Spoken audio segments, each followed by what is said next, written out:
Ngayon mga sir, no, natapos na po natin yung Attorney Pops NMAX version 2. Nag-install po tayo ng package number 5, no, which is mini driving, PIA horn, combo lights, rapid horn, horn switching. Ayan, tapos yung passing setup po natin, no. Okay, testing natin. Naglagay po tayo dito ng passing switch, no. Ito po yan. Hindi na po natin ginagalaw itong menu switch, no, para hindi na po kailangan huminto ni sir, no, sa tuwing nasa highway siya para mag-menu. Okay, dito makakapag-menu pa rin siya at the same time passing. Okay, yun po yung maganda rito, no. May mga iba po kasi, no, dati ginagawa po natin, ginagawa pong menu to.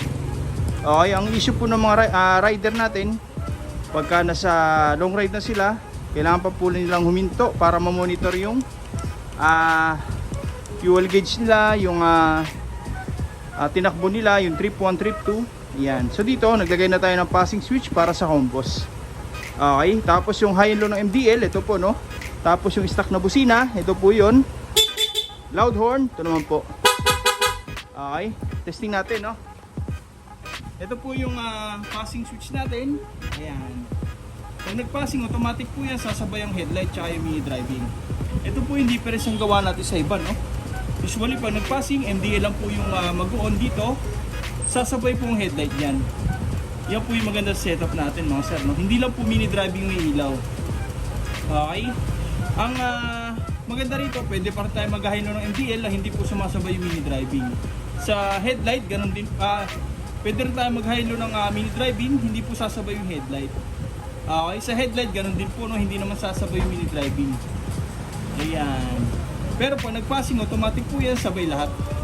Ang purpose natin dyan mga sir, kaya pinagsabay natin, para kung sakaling nag-high tayo ng MDL, usually wala nang passing, no, meron pa rin headlight. Okay, ayun po, no. Kung sakali naman nag-high tayo ng headlight, meron naman po MDL lang magpo-passing. Kumbaga alternate po sila, no. Okay, tapos maganda pa rito, kahit naka-on po lahat yan, nag-passing, meron pa rin po yan. Okay, hindi po tayo mawawalan, no, ng passing light. Kahit naka-off, naka-on, magpa-passing po yan. Sa busina, ganun din po yung setup natin, no. Tapos loud horn,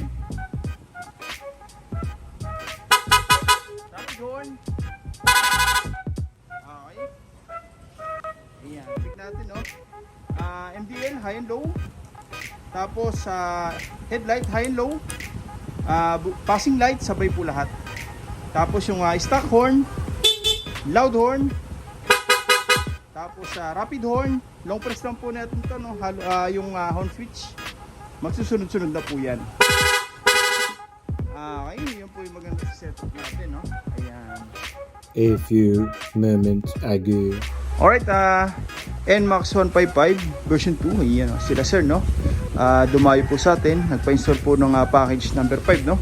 Which is mini driving, PIA horn, combo lights, rapid horn, horn switching. Ayan. Dito nahanda na po natin yung mga switch, no. Ayan, no, sa back to stock, dual horn to stock, and then tri switch para sa MDL, no. Original po yan mga sir, ha. Ayan, metal po yan. Okay, may mga lumabas po kasi nito. Pege po, no, class A. Okay, tapos passing switch para sa combos, no. Dito mga sir, no, share ko lang sa inyo, no. Dito may mga gumagawa po ng menu, no. Dati ginagawa rin po natin yun. Ang issue, ang problema ng mga driver, kailangan pa po nilang tumigil, no, huminto para mag-function tong menu. Kailangan pa po nilang patayin yung makina. Okay, kasi ang system dati dito, pag umaandar yung makina, passing. Pag naki-stop yung makina, ano siya, menu. Okay, so ang ginawa natin, hindi na natin po yung ginalaw, as is na po yan dyan, naglagay tayo ng passing switch. Para kahit nasa highway tayo, hindi na po natin kailangan tumigil para mag-menu. Okay, yan po yung maganda rito, no. Ito, heavy duty naman po yan, parang stock pa rin ang itsura niya, no. Okay, ayan. Tapos, passing switch, MDL high and low, horn switching, stock to loud, lahat po yan sama-sama sa isang harness, no. Okay, ayan, no. Pababa po yan mga sir. Tapos busina na nakalagay na po, no. Ayan, naka-harness din po yan mga sir, ha. Lahat po yan Pababa po dito, dito na po nagsalubong. Okay, ayan, no. Andito na po yung sa busina. Ito naman po yung sa MDL. Ito po yung wire, no, nakahanda na rin po. Kung mapapansin nyo dito, no, parang wala po tayo na ilagay. Okay, ito po yung stock ng Yamaha. Ito po yung gawa natin. Ganito po yung pinopromote natin, no. Talagang organized po ang mga wiring. At the same time, nakabalot po lahat. Okay, gaya po ng lahat ng manufacturer ng motor, binabalot po ng tape, no, para all weather yung mga wirings natin. Umulan, umaraw, hindi po tayo mangangamba sa shortage, no, ground. Ayan, grounded, no. Tapos malfunction kasi hindi alam na iba, no. Nauuso kasi yung mga wiring na naka-expose, nakagapang lang dito. Parang ganito po, no. Ito pang diagnose po itong wire na ito. Okay, parang ganito po, no. Ang problema, kapag umuulan, dinadaluyan po ng tubig, tapos yung mga hibla po ng tanso niyan, ayan, dahil sa ulan, nangingitim po yan. Okay, ayan, iniiwasan po natin mangyari yan. Kahit yung mga manufacturer ng motor, no, kaya binabalot po nila. Okay, ganun din po tayo dito, standard po, no. Okay, nauuso kasi yung mga naka-cable tie lang dito, walang balot. Ang problema, pag magpapagawa tayo sa mga mekaniko, nakalas yung mga cable tie, pati wirings nagkakalas na. Okay, dito, kahit makalas yung cable tie, harness pa rin po siya. Yun yung maganda rito, no. Ayan, tsaka yung sinasabi po, no, na dapat daw nakaingay yung wire. Hindi po totoo yung mga sir, no. Ayan, dapat daw may oxygen. Ayan, dapat ang wirings natin, hanggat maaari, balot na balot yan. Para kung sakaling magkaroon ng fire, hindi po tutuloy. Okay, kasi ang kailangan ng fire, no, oxygen talaga, no, para magliyab. So ang Yamaha talagang binabalot po lahat para prevention na rin, no. Okay, pero malabo naman po mangyari yan dahil yung mga ginamit natin na wire dyan, pang automotive na po, no. Maliliit yung labas pero yung loob makakapal. Ito po yung magaganda, no, kaysa dun sa makakapal yung goma pero yung loob maninipis, no, pino yung loob. Ito talagang solid stranded, pang automotive po yan, Japan wire.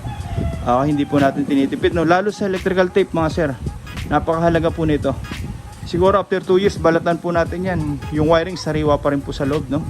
Ayan po yung maganda dyan. Okay, ayan, kahit matamaan ng mga tools yan, hindi po basta-basta kakalas, masusugatan, lalabas yung tanso. Okay, pwede po kasi mag-cause ng sunog yan. Okay, tapos sa mga sakit, ayan, wala po tayong makikita dyan ng mga nakasusok, no. Okay, dito po nila sinusuksok. Ang problema, pag nahugot, okay, luluwag po yung mga sakit natin. Ayan, tapos dito, since nakahanda na po lahat, andito na po yung input output, lalagyan na po natin ng power module dito para sa control, no, ng mga parts na kakabit natin yan. Okay, lagyan na natin, no.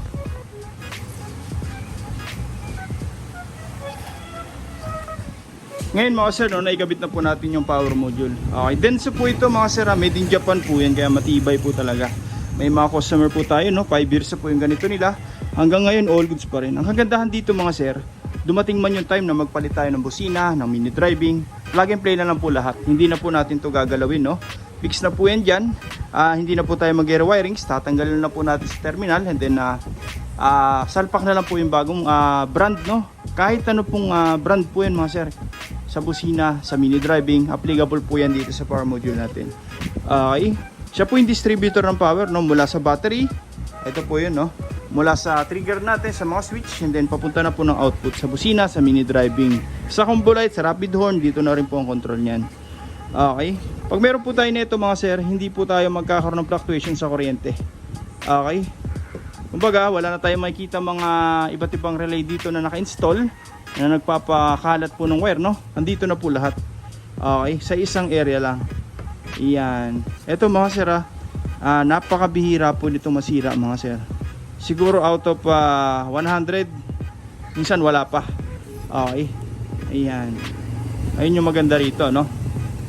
Okay, pagka nag-on tayo ng mini driving, hindi po ihina yung busina. Pag nagbusina tayo, hindi po ihina yung mini driving. Yan po yung trabaho nito. Siya po yung distributor ng power, no.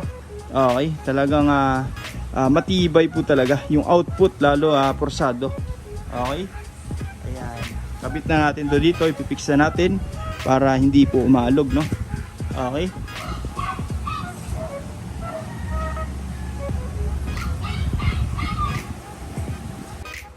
sa mga gusto pong pagawa, no, direct message nyo lang po MJ Works. So kaya punta na po kayo dito sa shop, no.